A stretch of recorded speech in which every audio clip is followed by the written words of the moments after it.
For the growth of any country the infrastructure is very important. मैं अगर express highway बना रहा हूँ दिल्ली से मुंबई 12 घंटे में, अभी 15 दिन के बाद दिल्ली से देहरादून 2 घंटे में, मैसूर से बेंगलोर 3 घंटे लगते थे 45 मिनट में, ये मेरठ टू दिल्ली 3.5 घंटे लगते थे 45 मिनट में। तो लोगों को जब ट्रैफिक जाम से मुक्ति मिल रही है, प्रदूषण से मुक्ति मिल रही है, थोड़ी जाम से मुक्ति मिल रही है, तो कहीं ना कहीं तो थोड़ा पेमेंट भी तो करना होगा।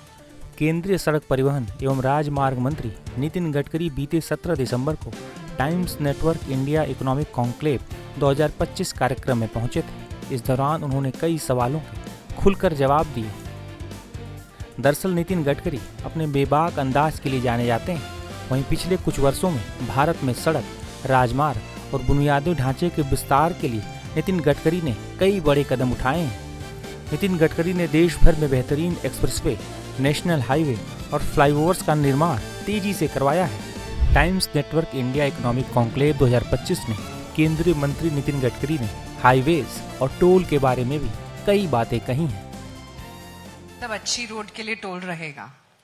बिल्कुल रहेगा। मैं आप अभी नाराज मत हुई, पर एक प्रश्न मैंने पूछा था, ये होटल में मुझे बहुत बार यही प्रश्न पूछते हैं, तो मैंने पूछा आपने इस होटल में इतना बड़ा तामझाम किया है तो आपको पैसे तो देने पड़े होंगे। आपके पास ऑप्शन था, आप और मैं रामलीला मैदान पर बैठ जाते, 2 चेयर रखते, कैमरा फिट करते और फुकट में काम हो जाता।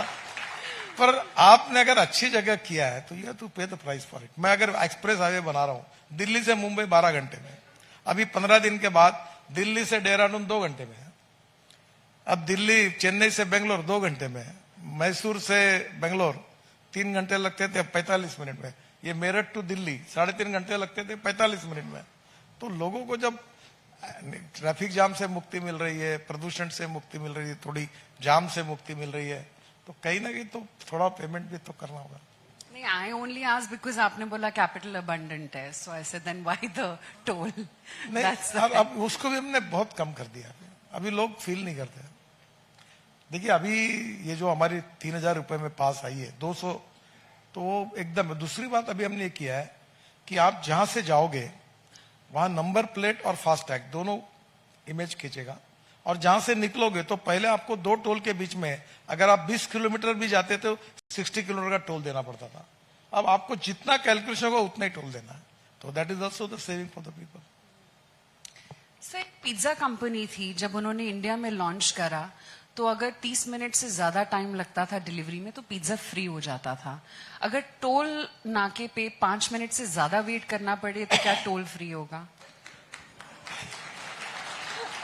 आपने अच्छा प्रश्न पूछा। मैंने आज ही राज्यसभा में उत्तर दिया है कि 26 दिसंबर समाप्त होने के पहले टोल के ऊपर 0 टाइम लगेगा। आप 60 to 80 किलोमीटर स्पीड से जाकर निकल जाओगे, ना कोई आपको रोकेगा, ना कोई टोकेगा, ना गाड़ी रोकेगा, वो कैमरा फोटो निकाल लेगा, आपके बैंक अकाउंट से पैसे निकल जाएंगे। ओके। और दिसंबर के पहले टोटल 1000 टोल है, 300 प्राइवेट लोगों को दिए और 650 टोल जो है वो हमारे एनएचआई के हैं। हमने पहले 10 प्रोजेक्ट ऑलरेडी अवार्ड कर दिए हैं और मैंने कहा कि 1 साल के अंदर खत्म करो सबको। पूरी सिस्टम ये हम नई टेक्नोलॉजी के साथ जोड़ देंगे, तो मुझे लगता है कहीं रुकने की जरूरत ही नहीं। 0 टाइम, परफेक्ट। आप तो 5 minute, 1 second, 40 second, 30 second, no time, आप 80 किलोमीटर के स्पीड से निकल जाओगे। Great, look forward to that. But sir, highway construction, that seems to have slowed this year. And please correct me if I'm wrong. थोड़ा slow हुआ है। पर क्यों? ऐसा हुआ कि ये जो भारतमाला प्रोजेक्ट था उसमें करीब 3,000 करोड़ तक निर्णय करने की अधिकार हमारे डिपार्टमेंट में थे, और अभी क्या हुआ कि भारतमाला कैंसिल हो गया और 2011 में हमको 1,000 करोड़ रुपए का अधिकार था। तो नेचुरली हमारे 90% प्रोजेक्ट जो होते हैं हमको हमारे डिपार्टमेंट में 2 कमिटियां है, फिर फाइनेंस की कमेटी है, उनकी 2 कमेटी है, फिर कैबिनेट में जाता है। तो प्रोसीजर अब बड़ा होने के कारण थोड़ा प्रोजेक्ट सब क्लियरेंस करते समय थोड़ा देरी होती है। अब ये 18% जीएसटी भी है उसमें, तो 1000 करोड़ में तो वो भी लग जाता। तो हमारा हर प्रोजेक्ट 3,000, 4,000, 5,000, 6,000, 8,000 करोड़ के है, तो नेचुरली इसके कारण थोड़ा ये होता है। तो फंडिंग एंड क्लियरेंसेस बेसिकली नहीं, सिस्टम में जो प्रोसीजर है तो वो सब जगह जाता है। फिर तो जहाँ जाता है तो वहाँ ज्ञान भी मिलता है। नई नई बात पूछी जाती है, बताई जाती है। जैसे सबके कि clear। लास्ट क्या नई नई बात पूछी गई? नहीं, बहुत कुछ। सरकारी लोग बात पूछने में माहिर होते हैं। हाँ। इसकी जरूरत है क्या? अच्छा। ये फ्लाईओवर नहीं बनाया तो चलेगा क्या? लेकिन अनेक प्रश्न आते हैं। फाइनेंस वाले वगैरह उनका काम ही होता है, तो पूछते रहते हैं। अभी मैं इस होटल के नीचे एक टनल बना रहा हूँ। नीचे होटल के बाजू अच्छा, से हाँ। ये जो ताल कटोरा स्टेडियम से गुड़गांव तक, अरे अभी निर्णय नहीं हुआ है, अध्ययन शुरू हुआ, उसका डीपीआर बना रहे, फिर तय करेंगे।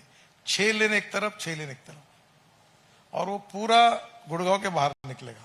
तो ये जो रोड है, अभी मैं ही तंग आया हूँ। मैं दिल्ली को इतना ही जानता हूँ कि ये होटल के समोर से पहले मेरे को एक ही दिल्ली की जगह बहुत मुकद्दत हो गई थी, दौला कुआ। रोज सुबह शाम जब आता था मैं फ्लाइट से तो यही रुकता था। तो पहले मैंने किया तो मुझे डिपार्टमेंट ने कहा कि ये एनएच नहीं है। तो मैंने बोला हम काम नहीं कर सकते। बोला अच्छा ठीक है। तो एनएच कहाँ है? वो ब्रिज है ना वहाँ दौला कुआ के आगे जाके, वहाँ ब्रिज उतर गया, खत्म होता है। तो बोला ये सिंपल काम है, इसको ताज पैलेस तक करा दो।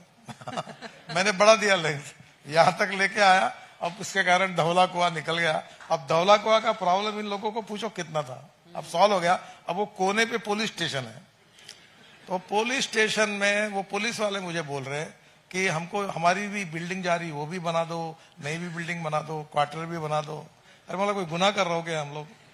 तो अभी चल रहे बात, अभी वो मिल जाएगी तो कॉर्नर जो है उधर का वो भी उड़ा देंगे।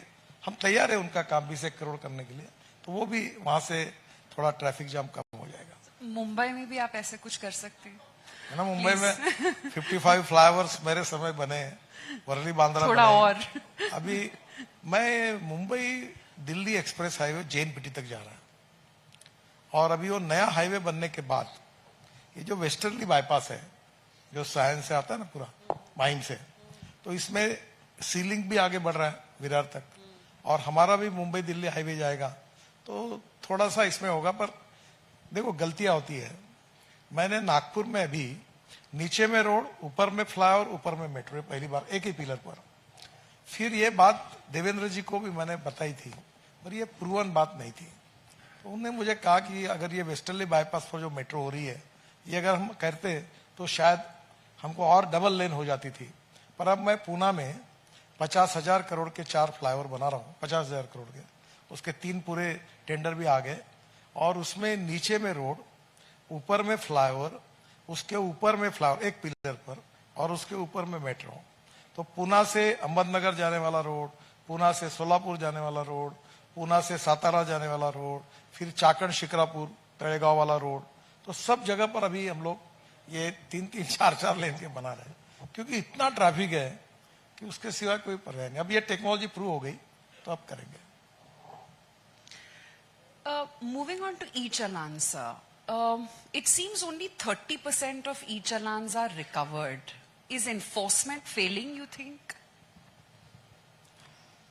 देखिए, आप एग्जैक्टली क्या मुझे पूछना चाहती हूँ, मैं थोड़ा समझ नहीं। मैं यही पूछना चाहती हूँ कि ई-चलान्स की जो रिकवरी है वो अभी सिर्फ 30% पे बताई जा रही है। That is what facts and figures are saying. क्या रिकवरी फेल हो रही है किसी तरह से, और हो रही है तो क्यों हो रही है? पहले बात तो आपकी बात सही है, पर अभी हमने एक नया नियम बनाया। क्या? जो इसलिए बनाया कि टोल पर कोई आदमी टोल लेते हुए भाग जाएगा और पैसे नहीं भरेगा तो क्या करना। तो हमारा वाहन पोर्टल है, वो गाड़ी बेचेगा। जैसे मैंने मजाक में बताया अधिकारियों को, मैं महाराष्ट्र में एमएलए था, मंत्री था, तो कोई भी बोलता था एमएलए हॉस्टल रूम चाहिए, मैं चिट्ठी देता था, महाराष्ट्र से उतरना चिट्ठी देता था। और जब मैं फॉर्म भरने के लिए गया एमपी का, तो मुझे बोलो एनओसी लो। एनओसी लाया तो 7.5 लाख रुपए मेरे ऊपर लायबिलिटी निकली। तो मतलब मैंने तो कुछ नहीं किया। बोली ये चिट्ठियां दी तुमने, इसका किराया। तो अभी हमने सिस्टम ये की कि वाहन में तभी रजिस्ट्रेशन होगा, गाड़ी तभी बेच पाओगे जब पुराने सब ड्यूज क्लियर करेंगे।